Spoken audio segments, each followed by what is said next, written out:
We are going to start with President Park Geun-hye's ongoing trip to East Africa, and on Tuesday she held summit talks with her Kenyan counterpart in Nairobi.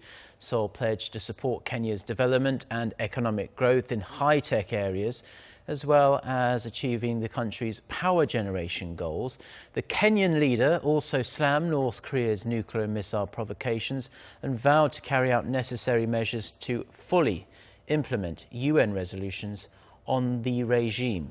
Our Song Ji-son starts us off. Economic cooperation was the focus of summit talks in Kenya, the third and last stop of President Park's trip through East Africa. Seoul and Nairobi sealed dozens of deals, ranging from industrial complex construction to introducing Seoul's Tech Institute model. Energy is a key word in terms of Kenya's future growth, as it only produces 20% of its electricity demand. But it's vying to increase it to 100% over the next 15 years, in line with its Vision 2030 to emerge as a new industrial nation.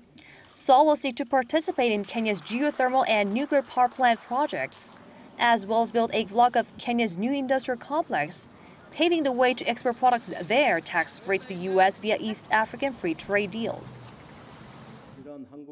When the industrial complex is completed, it will serve as a gateway for our companies, especially small and mid-sized businesses, to enter the markets of Africa, the Americas, and Europe.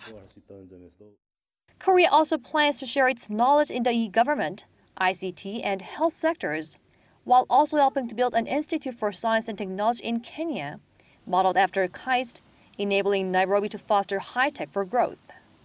Through summit talks, Seoul appealed that Korea is the optimal partner for realizing Kenya's vision for growth and sets a framework for greater economic ties with the biggest economy in the East Africa region. On the security front, the Kenyan president strongly condemned North Korea for its series of nuclear and missile tests and pledged to carry out all necessary measures to fully implement the latest UN sanctions. Urging Pyongyang to refrain from further provocations, the Kenyan leader vowed full support for President Park's efforts to denuclearize North Korea. Song Ji-son, Arirang News, Nairobi.